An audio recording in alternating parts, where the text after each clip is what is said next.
Oh, man. Okay. Guess I should say something. Nah.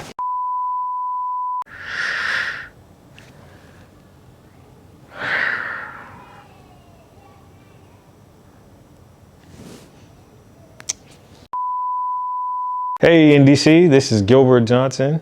I'm happy you guys made it to day 9. My topic of discussion for today is covenantal blessings, marriage, wealth, and health.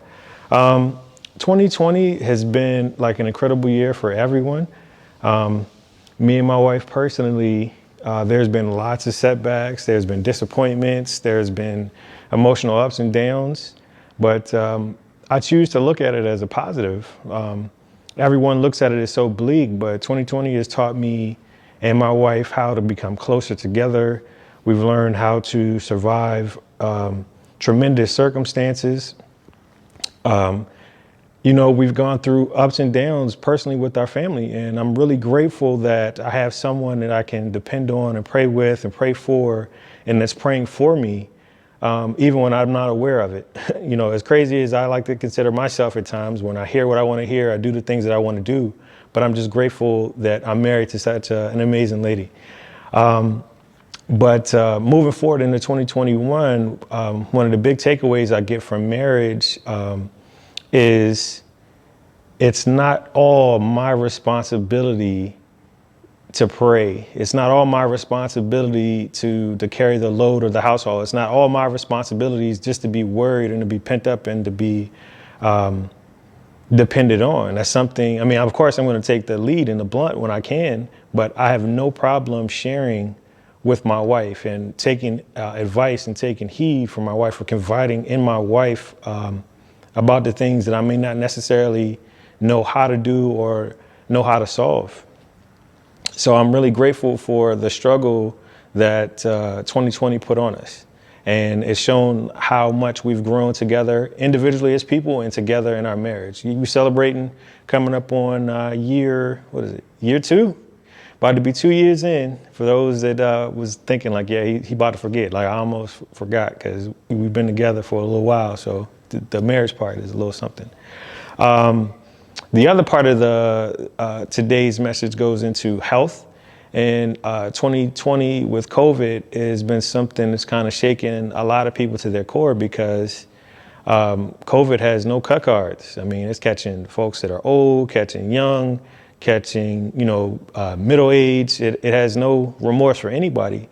But I guess the good thing is that no matter what, just remember that you're protected by God. And it is a moment where you feel you're scared or you're worried. Just remember that to be with Him is the blessing. So whether you're here on earth on this side, right, and you're praying to Him and you're worried about your struggling and you're worried about how COVID is affecting other family members or affecting friends and their families, or some people that may have gone on to glory, just understand that God is with you no matter what, and He'll be with you. He'll never leave you or forsake you. And just keep your mind surrounded and positive in Him, and not necessarily so, what am I looking for? Not so blindsided by how the media portrays things. Like I know right now we're kind of all focused on what happened at the Capitol building in DC. And I talk to my wife all the time about, I'm not a news watcher. Like I have the apps on my phone to tell me when updates come, but so many, we see something on the news and we see it intertwined in different television shows, and we see it within, shows that aren't even supposed to be talking about, politics. They're entwining their own personal opinion, and they can kind of swirl into something that's so negative and scary and is doubtful.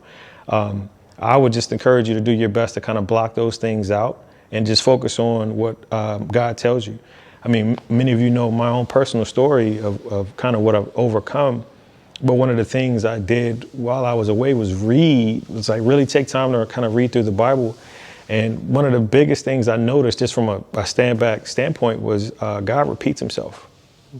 He repeats Himself almost every page. It gets to the point like, man, we some hard-headed individuals, And then my wife has this saying, like, thank God for Jesus. And, you know, sometimes you like, man, I'm really, I'm thankful. I'm really thankful for that he's here and he's taking away those worries and those things that weigh you down and stress you. And that's just kind of something that I learned through my own process is don't let anything get in the way of that relationship with God. If he's already told you that it's okay, if he's already explained to you that things will be fine, don't force him to repeat that.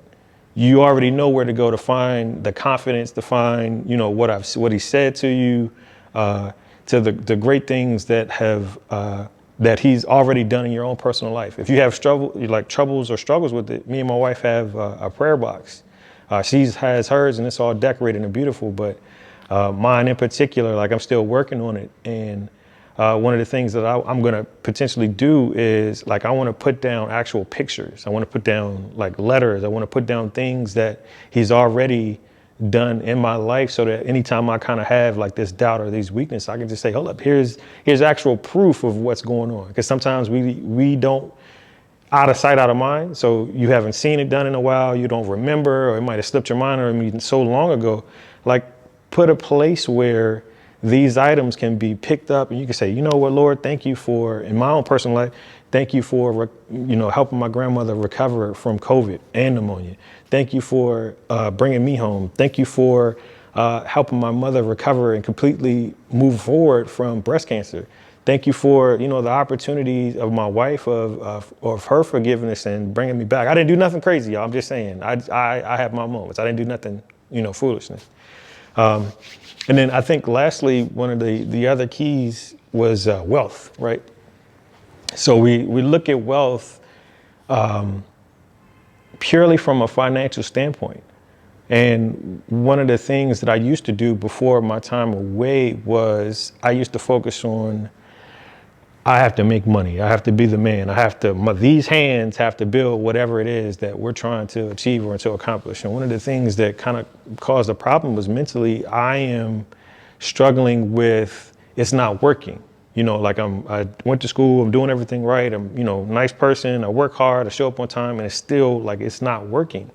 One of the things that I had to break or I had to learn was it's not in my hands. It's not in my control to begin with. So why are you so frustrated? Why are you so emotional about something that I am to take care of? I let go of everything, right? I haven't been at work since March, for example, March 12th, 2020. That was like my last like in-office day since then. And my office is still closed. You know, but thank God my wife has still been able to work. Thank God, you know, you guys have been supporting me with your projects and things like that. Thank God I've been able to find other opportunities. And thank God that there's a great network of people around me supporting me and keeping me through. And I thank God for that. Like, that's something that beforehand I'd be too prideful. Like, oh man, I'm a failure. I don't, you know, make things work unless it comes from my own hands. But now it's kind of like, you know, just be happy. That's all I told you to do. Have wealth in your peace, have wealth in your joy, have wealth in your relationships, and have wealth in the people that I'm trusting around you. And stop necessarily considering wealth as like how much money you have in the bank, because I know people everywhere have had no money at all. And then a friend or a family member drops off food just because, and you're like, thank God. You said, that's right. Thank God, because he knew what was going on. And sometimes that struggle is a reminder that his presence is there and that you need to always be thankful to him of what's going on. So I hope these 3 points were encouraging to you.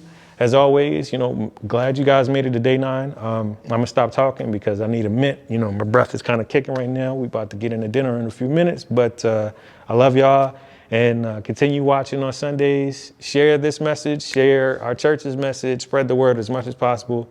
Take care.